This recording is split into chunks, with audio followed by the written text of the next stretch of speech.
Welcome back to JM Clips. I'm Jared McIntyre, and today we are talking about my two favorite movie critics on YouTube, Chris Stuckmann and Jeremy Jahns.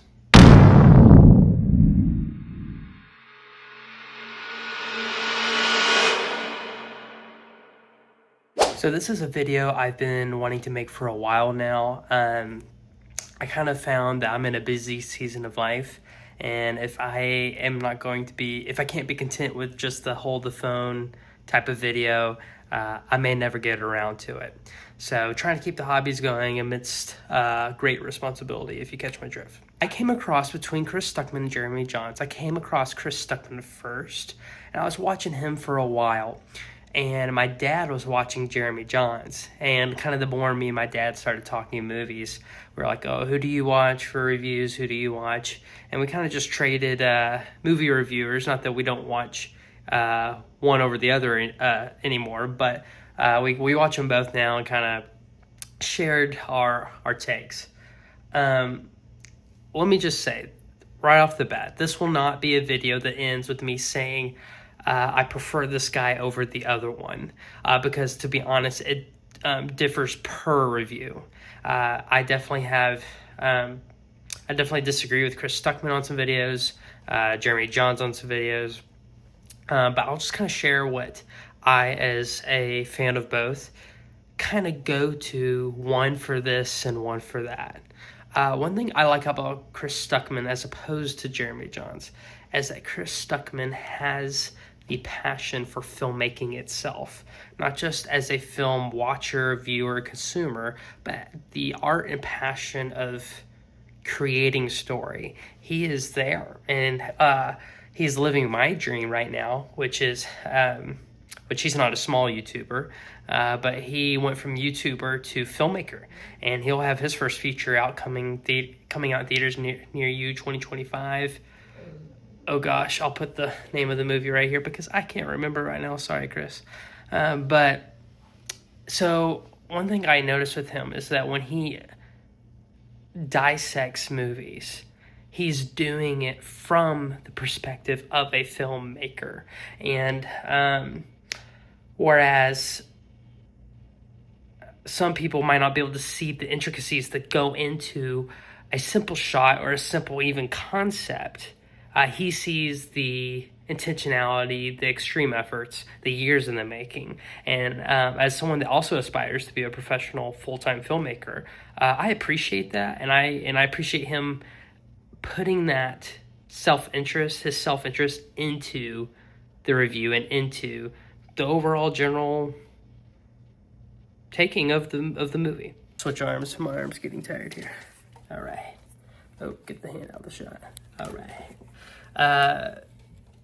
On the other hand, Chris Stuckmann sometimes, just sometimes, because now you are an actual filmmaker, I think sometimes you let that bias get in the way of you just being able to label a movie good or bad, right?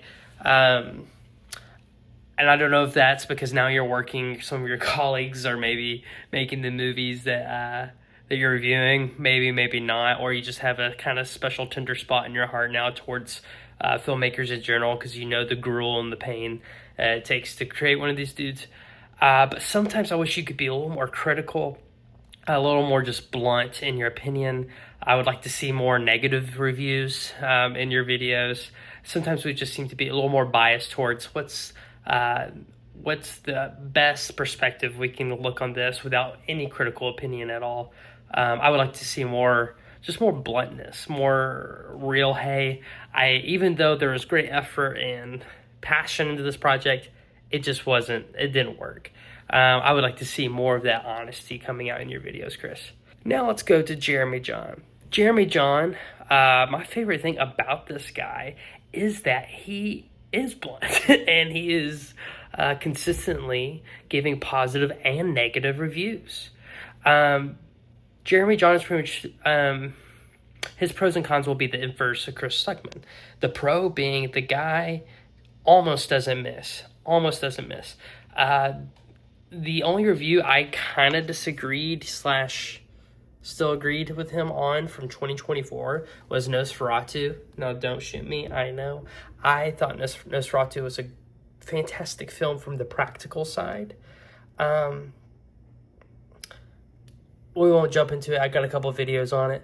I just thought for a vampire movie, you should at least be able to know without any context or prior knowledge that it's about a vampire. That's like one of the only times I would defer from Jeremy Jahns in 2024. He is like spot on all the time. And so I respect his pinpoint accuracy and just, are people going to like this, yes or no, and why? Jeremy Jahns goes into grave detail of not only like practical observations, but thematic observations. And he really dives into theme, into what was the goal of the film, more so than Chris Stuckmann. And I really like that. The only con I would have with Jeremy Jahns is that he, at least to my knowledge, does not have the passion or does not want to create films, and that's cool. That's his Kool-Aid, right? But because he doesn't have that passion as a guy that does, I would like to kind of see him talk more about maybe the past work of the directors. What are they doing now? How did this movie come about? Type of conversation, and it's just I like where and how and who, what, and I love all the behind the scenes talk. And I wish Jeremy Jahns would give me more of kind of stories on the filmmakers themselves as opposed to just the movie. But I realize that's probably not what his channel intends to be. So all to say, I love Chris Stuckmann. I love Jeremy Jahns. Hey guys, I have my small channel. We're going to be trying to put out a religious thriller later this year. So if you see this video, maybe just kind of like subscribe and wait till it comes out and give it a review.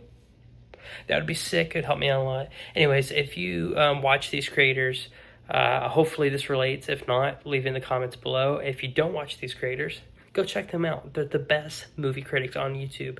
As always, watch more movies. I'll see you in the next one.